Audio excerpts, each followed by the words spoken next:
我努力想成为一名好父亲，杨默，但我根本就不是一个合格的父亲。我爸爸打110，110。我把孩子弄丢了。张同志，是您报的案啊？恩怀是不是在家？恩怀。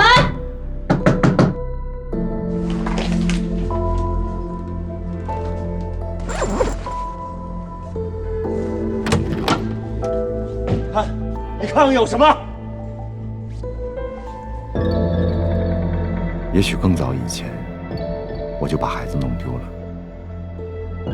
这一切本可以不用发生。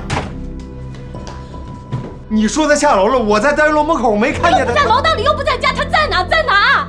现在的问题不是孩子因为什么走，而是孩子怎么走的。我闺女嫁给你啊，倒了霉了。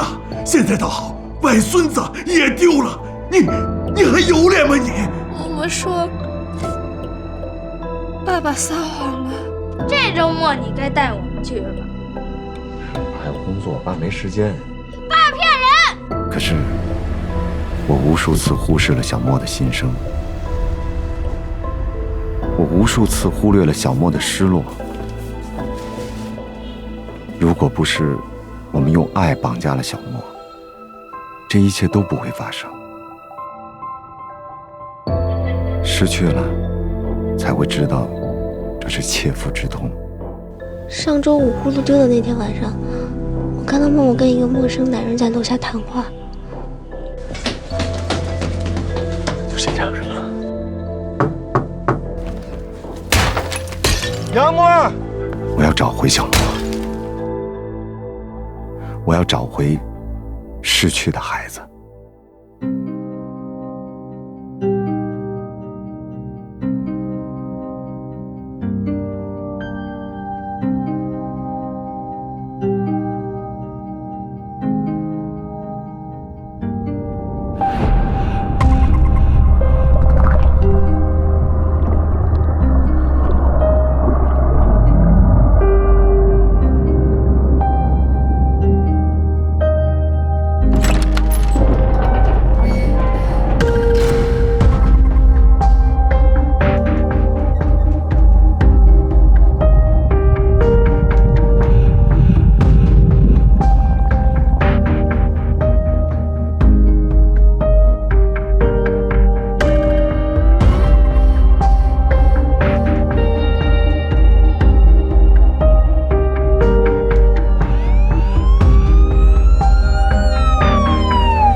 您好，请问有没有见过这个孩子？没有。麻烦您见到就打这个电话。哦，好的。您好，请问有没有见过这个孩子？麻烦见到你打这个电话。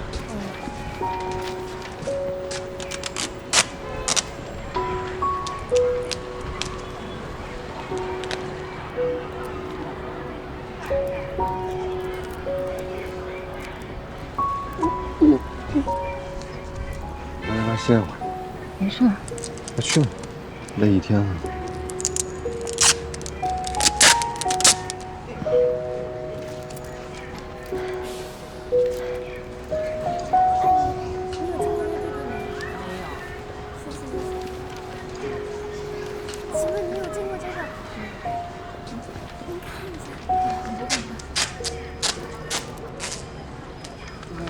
你好，你好。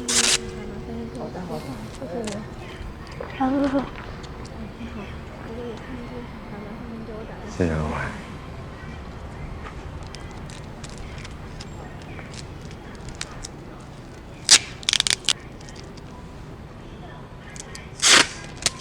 其实我一直很羡慕小飞。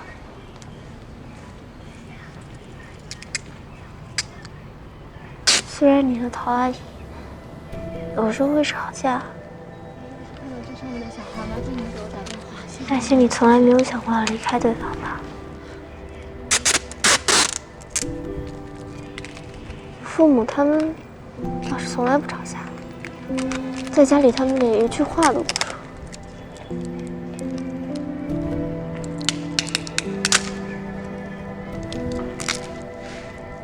怎么没听你提起过你妈妈？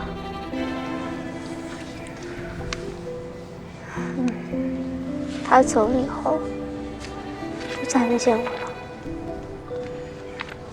我只知道她后来又结了婚，搬去了成都。也许她很早就决定要离开我了吧。我很小的时候，她就要求我自己洗漱穿衣，学会把自己的一切都打理好。等我上了小学以后，每天早上都是我自己起来做早饭，她就站在一旁看着我。等我上了小学2年级，有一次我发烧了，她就让我自己去医院。等我到了医院，我才发现，原来她一直在我后面，远远地跟着我。原本我以为每个人的妈妈都是这样的，可等我认识了你和曹阿姨以后，我才知道，自己之前的以为都是错。文怀，虽然我没见过你妈妈，但天下哪有不爱自己孩子的父母呢？应该是有什么误会吧？老板，一共3个不愿烧蛋多少钱？啊，8块钱一碗。等会儿，把手搓搓热，不然太凉了，摸热的东西要烫坏了。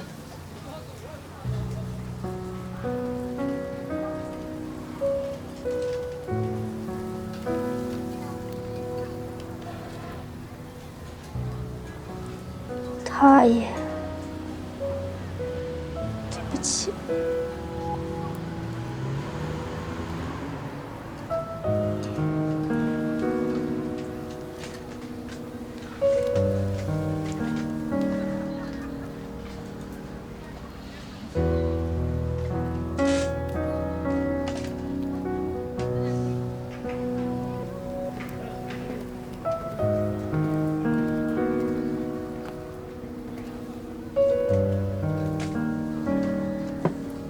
快吃吧。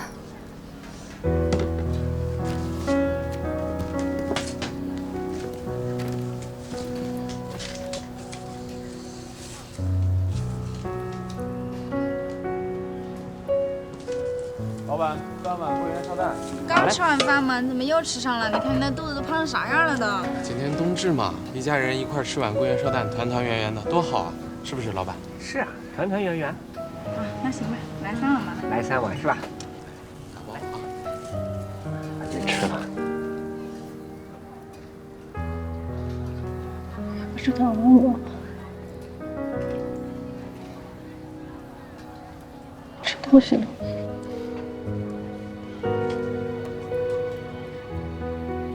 就喜欢吃桂圆烧蛋。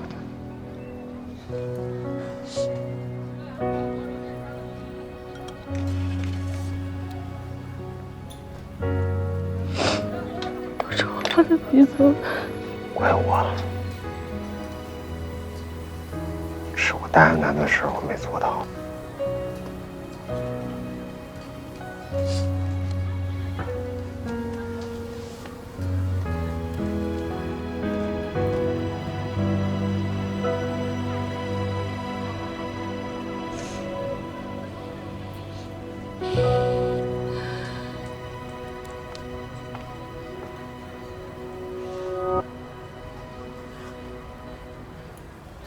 姐，照你这么说，杨默消失在302，他中间有4、5分钟的空隙，这4、5分钟他会完全没可能啊！只有等最后的痕检报告出来了。如果房间有脚步痕迹，我们可以推算出杨默的行动轨迹和他最后消失的地方。可是房间被许安正打扫过，通过找到的指纹，杨默先到的是客厅，因为在这个位置他可以看到他把杨远停在楼下汽车，然后又摸了许恩怀门的门把手和许安正的衣柜，这说明什么？说明因为当时302外面我在敲门，他想先躲起来。我们第一次去302的时候，许安正的卧室门是开着还是关着的？我记得是关着的。哎，姐，这有什么问题啊？许安正的衣柜有杨默的指纹，这说明杨默一定进入过许安正的卧室。可是许安正卧室的门把手里外都没有杨默的指纹，这到底是为什么？杨默进入许安正卧室的时候，这个门必然是开着的，外面的房门都没有杨默的指纹，这只能说明一点，他消失在许安正的卧室里。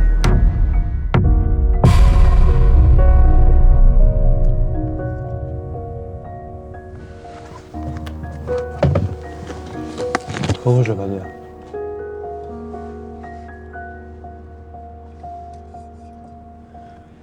陆队，痕检报告怎么样了？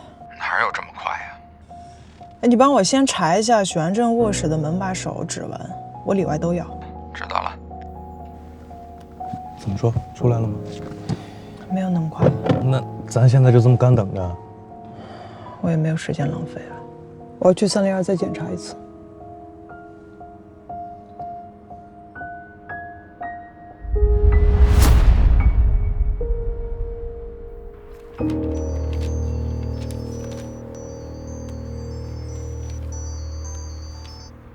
郑警官，是有默默的消息了吗？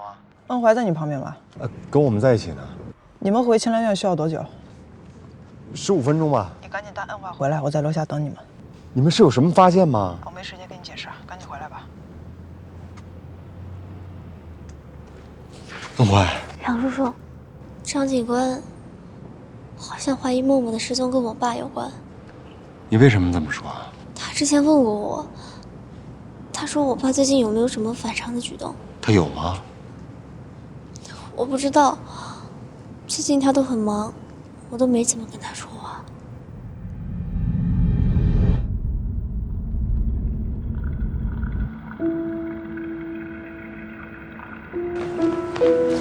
张警官，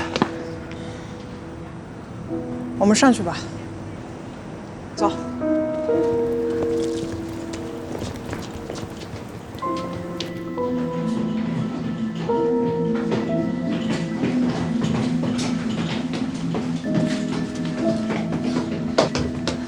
恩怀，能开一下门吗？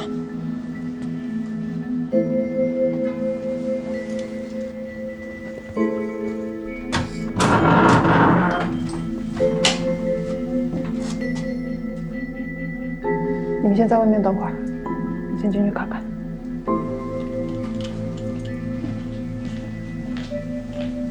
小姨。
里就这么大，孩子没地方藏啊。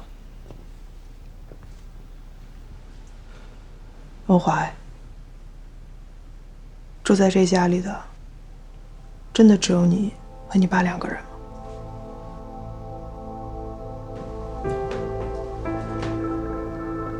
赵警官，302是有什么问题吗？对啊，您刚说那话是什么意思呀？这屋里还有别人，那是这个人把默默带走了吗？是不是孩子有什么消息了？张警官好像怀疑默默的事情跟我爸有关。现在最大的可能还是熟人诱拐作案。恩怀爸爸，这个周末我们全家要去一趟北湖，这默默想拉着恩怀一起去，得在那儿住一晚上。如果您不介意的话，我们想。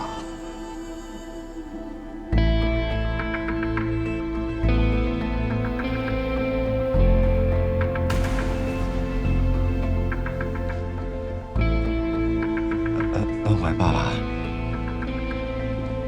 是不是你找别人把默默给藏起来了？我不太明白你这话什么意思。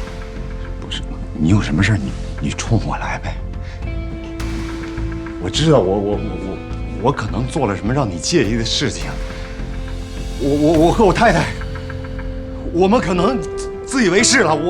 我们对恩怀，我们可能自以为是。哎，你有什么冲我来呀？杨先生，罢手3个，你冷静点，杨先生。我做错了，你冷静点。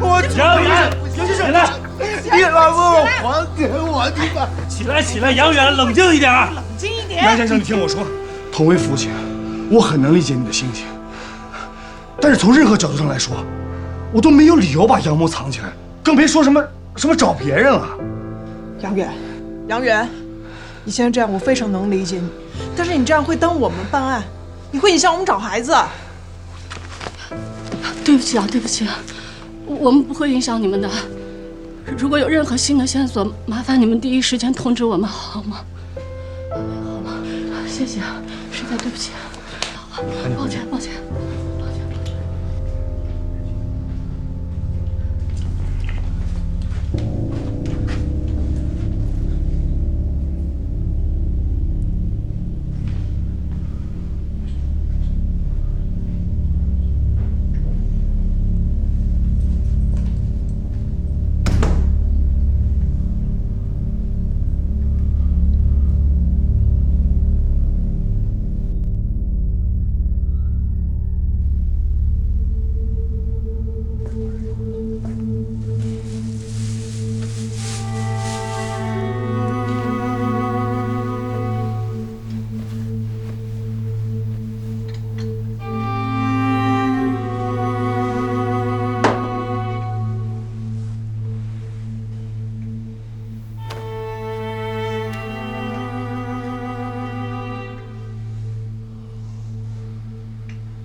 元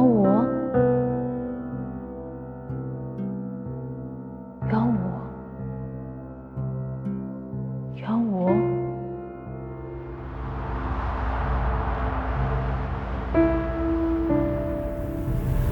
你别再赌了。元武，今天感觉怎么样？他都给你说什么了？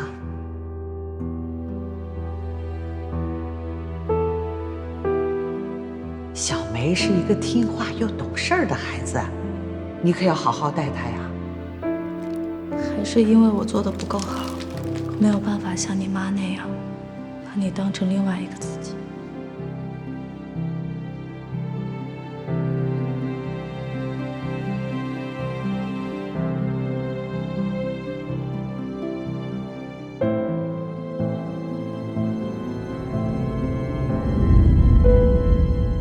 元武，元武，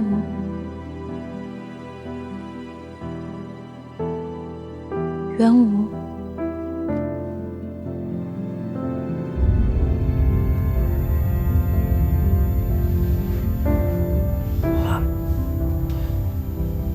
花在哪儿？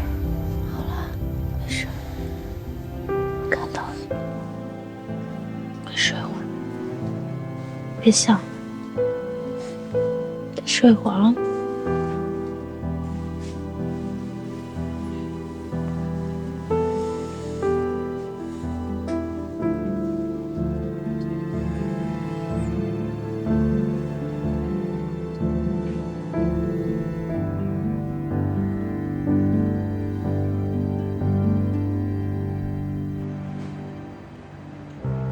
你们回去吧，只要有消息，我一定第一时间通知你们。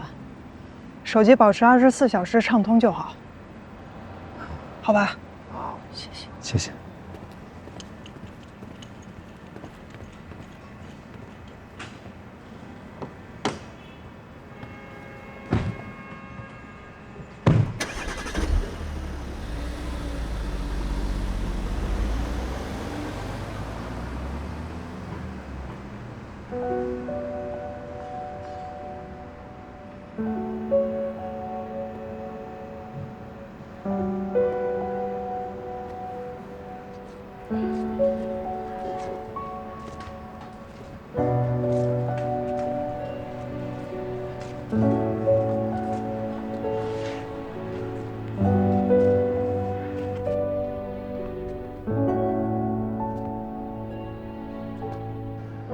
早上默默出门的时候，还跟我说什么了？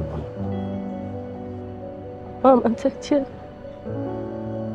这话他不是每天都说吗？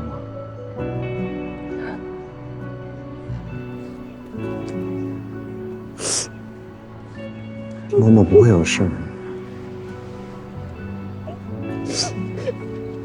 他一定不会有事儿。我们现在还能做什么事？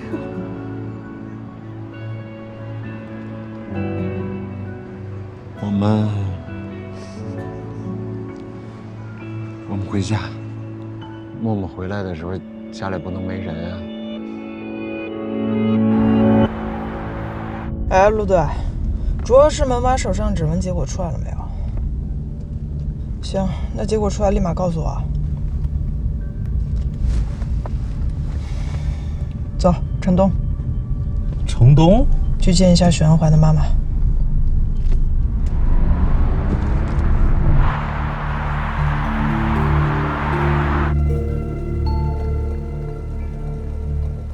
这照片都是你拍的吧？嗯，对。请问是发生什么事情了吗？我就想问一下你，你还记得上一次跟恩怀见面的时间吗？挺久了。离婚之后就没怎么再联系了，因为孩子跟他爸过。那许安正呢？也没再联系了。为什么？可能当时也没考虑清楚就要了孩子，更没有想好就结了婚。这个都过去太久了，现在也说不清楚，可能就是性格不合吧。也没有别的原因啊？没有。也就是说，你没有见过许安正，是吧？嗯。今天早上7点半左右的样子，你在哪儿？我自己在城东有一个工作室，所以工作和生活的时间比较自由。我和现在的老公也没有要孩子，所以早上7点半，我们俩还没起床呢，都在家。我看到了群里有人发寻人启事，请问这个是跟玄振有关系吗？婷婷，我回来了。哎，回来了。哦，他们来问一点问题。警官，是出什么事儿了吗？青兰园今天有个孩子失踪了，我们例行调查一下用户的信息。青兰园？哎，是你转发的那个寻人启事吧？是与许安正有关系是吧？哎，警官，我跟你说，我爱人已经很久都没有跟他联系了。没事儿没事儿，二位都已经问完了对吧？哦，那就好。那打扰了，我们先走了。我想请问，恩怀没事吧？挺好的，放心吧。那就好，也没帮上忙，不好意思。我去送一下警官的。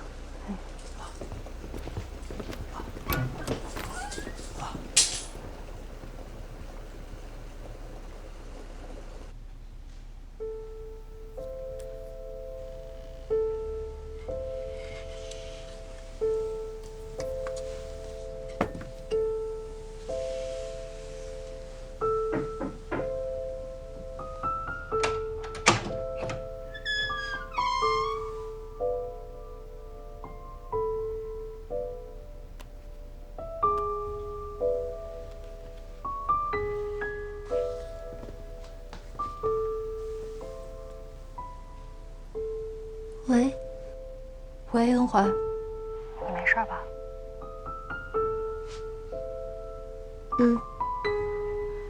没事就好。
他没有帮许安正作案的时间，准确的说，他连帮许安正作案的动机都没有。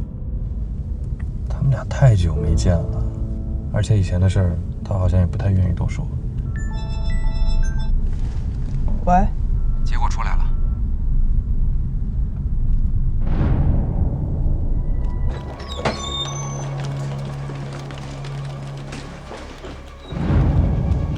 来了。今天上午经过302的人，包括邻居，没有遗漏掉的吧？怎么了？找到一个成年人的指纹，在许安正主卧室的门把手上，但跟进来302的人都对不上。里面还是外面？里面的，外面没有。怎么了？有什么问题啊？骗他！杨默在302根本不是找东西，他之所以去摸恩怀的门把手，还有许安正的衣柜，他是要把自己藏起来。我让许安正回来开门，他在里面听到这句话，而让他藏起来的那个人，就是我。但是杨默失踪时，302的房间里还有第3个人。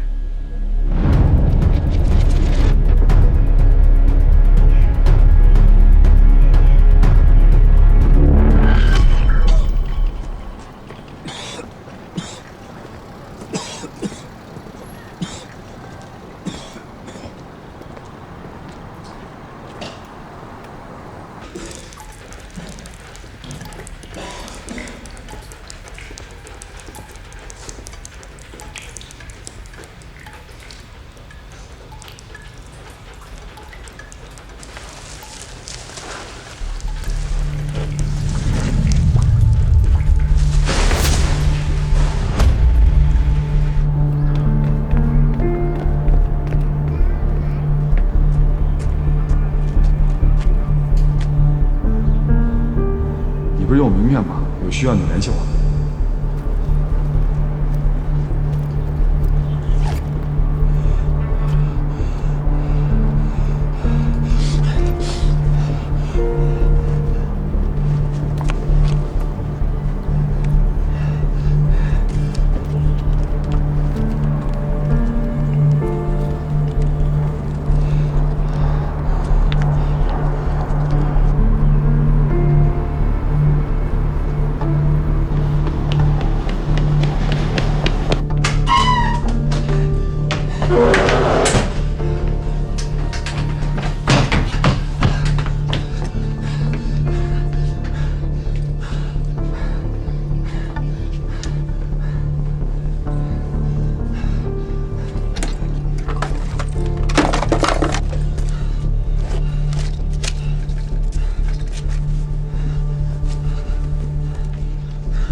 若梅，看，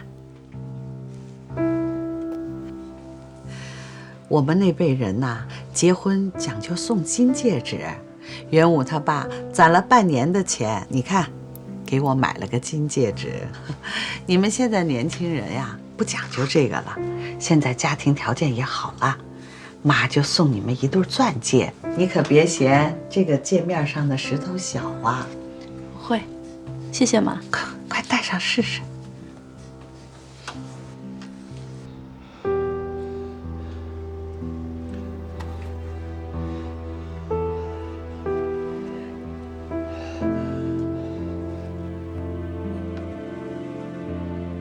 要是缺钱，我这还有一点，但那是妈的遗物，不能碰的。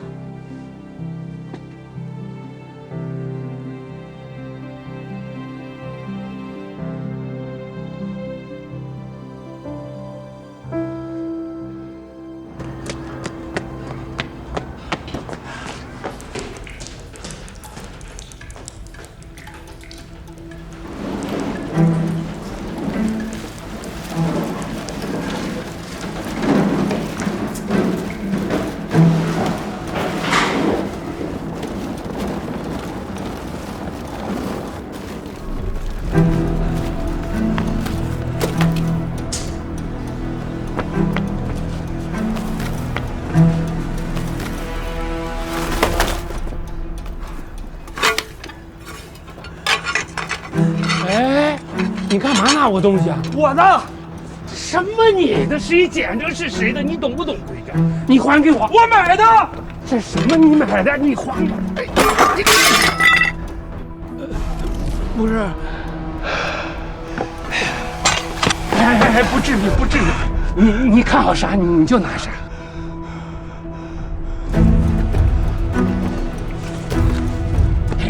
就这个一块拿了吧。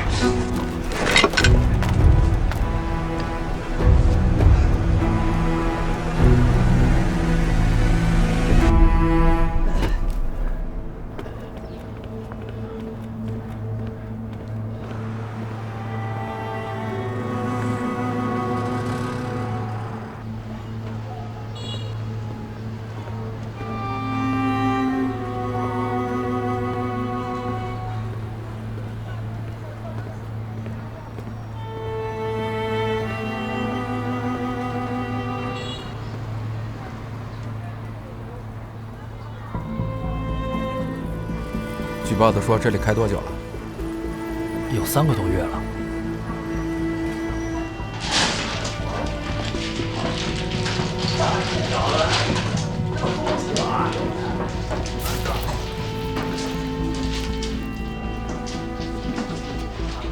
走了。哎，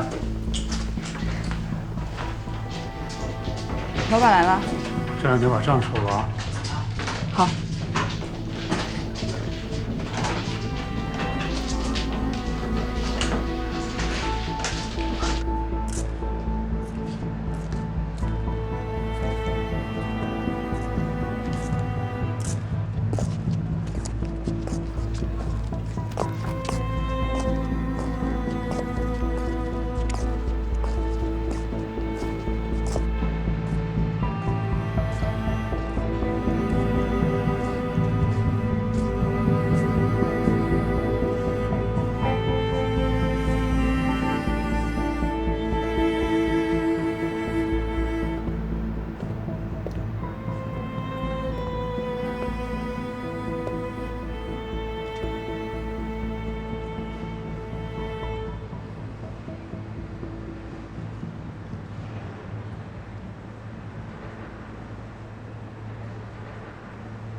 就在那儿，3楼。我家的防盗窗是那件事情之后才装上的。之后这些邻居陆续都装了防盗窗。那他怎么上去的呀？我哥觉得是那个雨水管。那天早上，我哥来的时候说家里的防盗门是锁着的，可我卧室的窗户的液压锁却是开着的。可我明明记得前天晚上我检查过，是关着的。我哥在窗边上发现了一个蓝色的手帕，可能是那个人走的匆忙落下的。后来在手帕上检测到麻醉剂的残留物。所以你就什么都不记得了？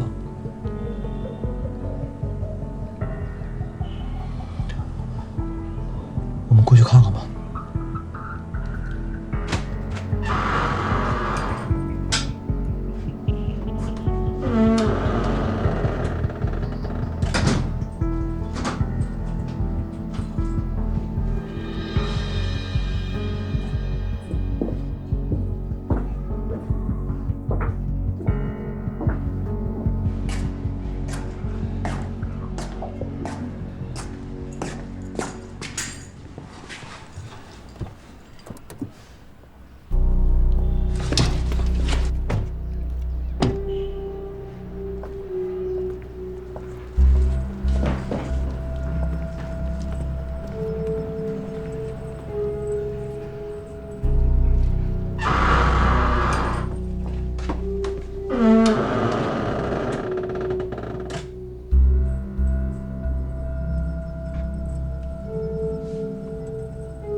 这比想象的还不牢靠啊！这怎么上人呀？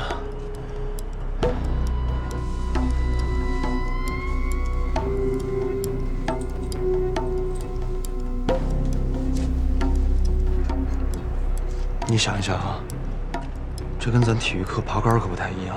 这么粗的管子，离墙面又这么近，脚都伸不进去。人要是想爬上去，只有一种可能，就是他手扶着这管子，然后脚得蹬着这墙。但这么一来，这作用力是朝反方向的。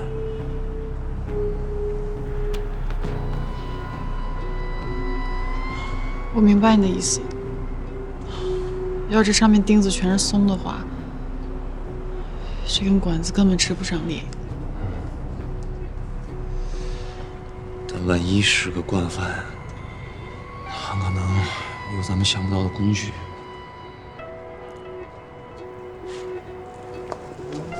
可就算是这样，也还是挺奇怪的。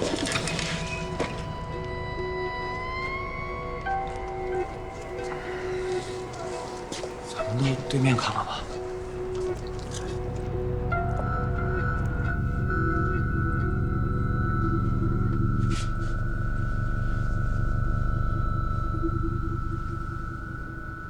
你刚刚说什么事情奇怪？你刚才告诉我，是只有窗户的月牙锁开了，是吧？对啊。那你们家水管左面是卧室，水管右面是客厅。是啊。那他应该……你平常睡觉的时候有关卧室房门的习惯吗？对啊，一般人如果确定大门和窗户都关严了，不会再关卧室门的。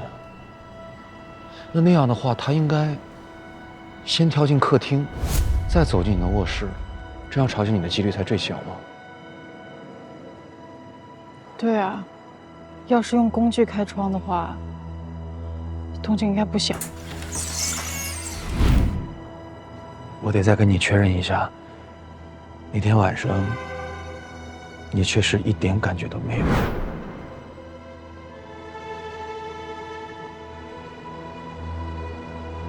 那他应该就是用了很多的麻醉剂，或者连续捂了很多次。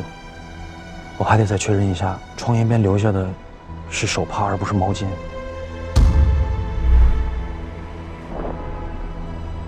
现在谁还会用手帕呀？我哥当时也觉得奇怪，所以他上网查，那种手帕现在到处都买不到了，麻醉品也不容易弄到。手帕的吸水性其实非常差的，这东西也不容易存留。如果他在下面提前准备好，那爬上去应该已经干了。这你都知道？视频里看到过呀，不过视频里一般会是用毛巾，那也要倒很多的量。也见过用手帕的，但是要垫很多的纱布，就是为了存水嘛。然后叠好，可能要很快的从人后面就。你平时看的都是什么东西？我也是刻意查的，但不管怎么说，这种东西肯定是现用现到的。那他应该还随身带着一瓶备着，他的目标就是你，不是一个临时见色起意的小偷。这样的话，希望还大一点。希望大一点。你想，他如果是个小偷的话，他很有可能是个流窜犯。时间过去这么久了，没有警方的介入，我们根本找不到的。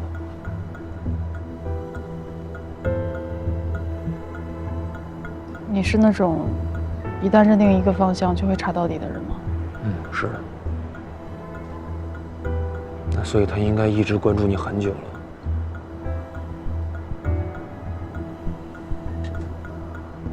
你说他有没有可能其实就一直在猫眼里观察着你呢？不可能，我对面住着一对老夫妻，年纪都赶上我爷爷了。那能力上确实办不到了。什么能力？爬水管的能力。你这一会儿说爬水管不可能，一会儿又说能力不行的，这人到底怎么上去的呀？你等我，我想想。吃吗？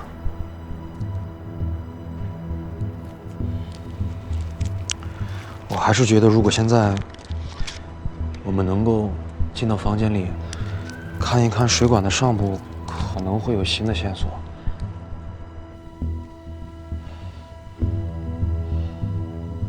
但我还是觉得，顺着水管爬上去的几率非常小。可是大门和窗户确实已经关得很死了。还有这个人为什么不从大门走呢？大门有监控呗。那种监控完全没用，白天看着还挺清楚的。感官元件和镜头都非常差，到了晚上是猫是狗都看不清楚。你懂，他未必懂啊，他肯定不知道。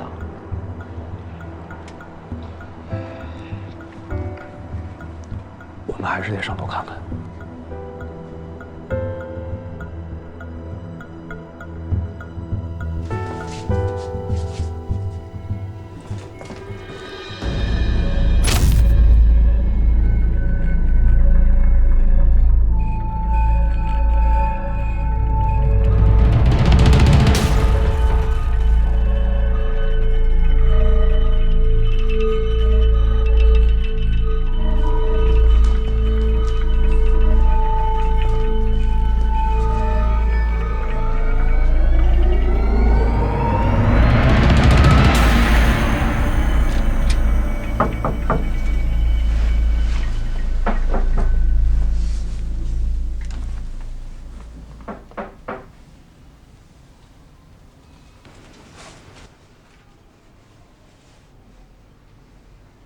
有备用钥匙吗？有吗？老人家给过我一把，但我放家了。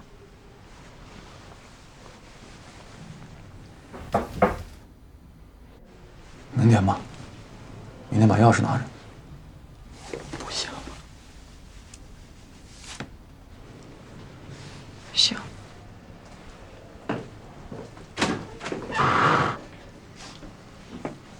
林小姐，你在家呀？刚刚敲半天门，还以为你出什么事了呢。刚才在洗澡，听见有人敲门，就有事吗？前2天那个热水器不是找人修的吗？我的朋友擅长维修，毕竟是家用电器，别出什么问题。哦，修好了，洗澡也没问题，谢谢。那要是不麻烦的话，我们能再检查一下吗？如果方便的话，改天。哎，改天。先走吧。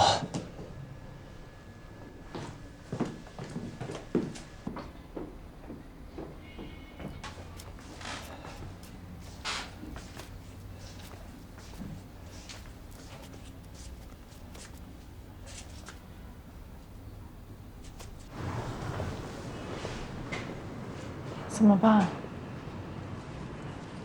明天再来一次吧，查一下监控。现在的监控一般都能存个1年。那个人要是从大门进的你房间，咱们应该查得到。好。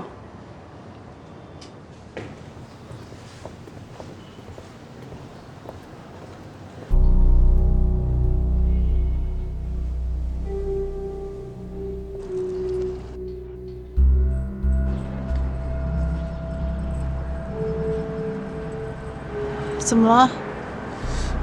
那人我好像见过，想不起来了。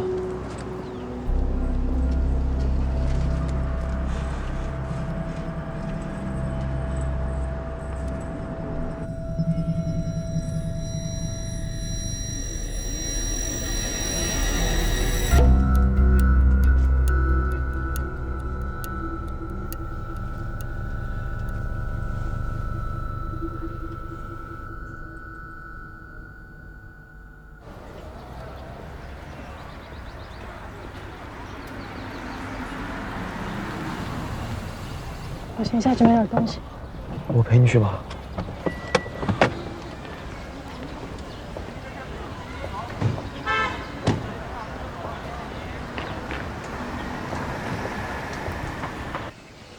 欢迎光临。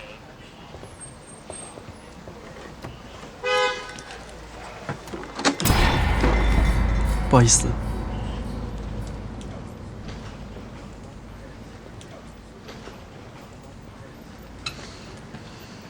没事吧？家里牛奶喝完了，有喝牛奶的习惯。蜂蜜牛奶不喝睡不着觉。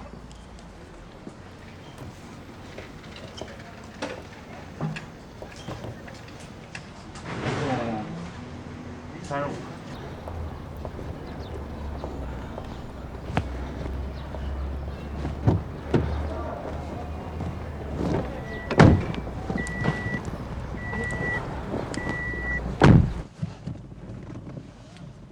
楚平，我想到另外一种可能性。什么？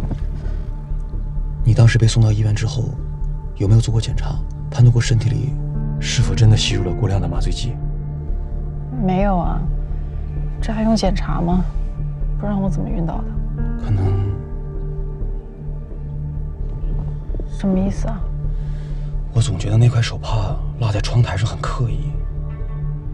很刻意？凶手当时从窗户离开，他一定要在窗台上转身吧，这样才能抓着水管往下爬。一转身不就看到那块手帕了，带走就好了。那块手帕是他刻意留下来的。为什么要故意留下手帕？等我理一理。你当时发觉自己身体有异样，知道自己被侵犯了，然后你会去想，为什么当时自己一点感觉都没有？然后你发现上那块手帕，你很自然的会以为你是在凶手进入房间之后被他用手帕迷晕的。对凶手来说，重要的不是事实，而是你的想法。你被他用手帕迷晕的这种可能性没有被排除，但也许这是凶手希望你意识到的一点，甚至他只希望你意识到这一点。如果没有那块手帕，你就会产生出其他的联想，比如你事先被下了药，在凶手进入房间之前就已经失去意识了。也许这才是真相。他为什么不担心惊醒你，而选择直接从卧室进入，就能够解释了。我被下了药，这怎么可能呢？我怎么被下药啊？你不是说你每天晚上都一定要喝蜂蜜牛奶吗？他应该也知道这一点。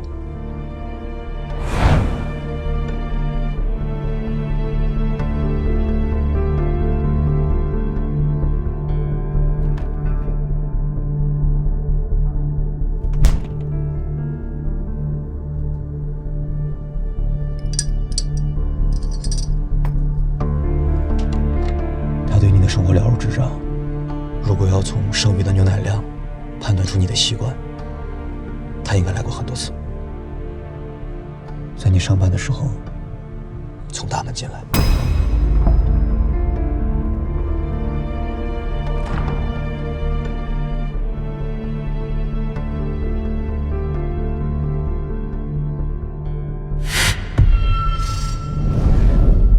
不过现在说的这一切都还只是我的推测，只是我觉得我们可以朝这个方向先去查。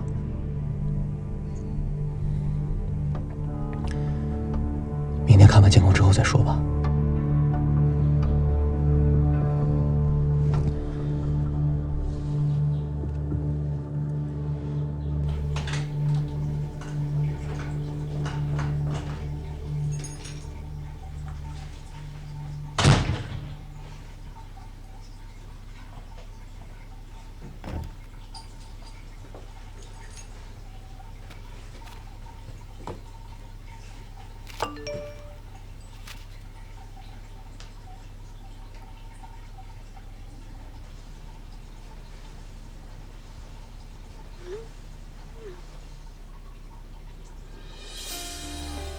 他对你的生活了如指掌。如果要从剩余的牛奶量判断出你的习惯，他应该来过很多次。在你上班的时候，从大门进来。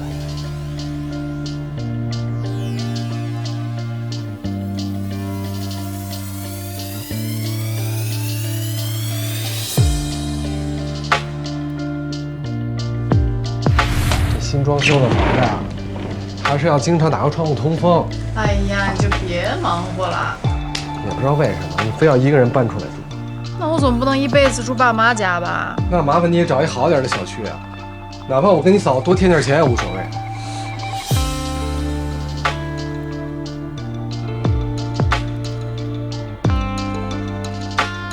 哥，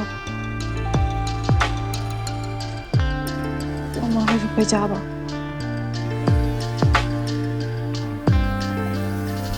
清南园，以后你不要自己一个人再去了。你嫂子担心的也没错，毕竟两个男人在住，以后房子有什么问题，让他们直接联系我。你能再帮我查查吗？我还是有点不死心。找机会把他丢掉的烟蒂拿给我。但这样不会让你犯错误吧？私下化验肯定是违反规定的，但这是我们现在唯一的办法。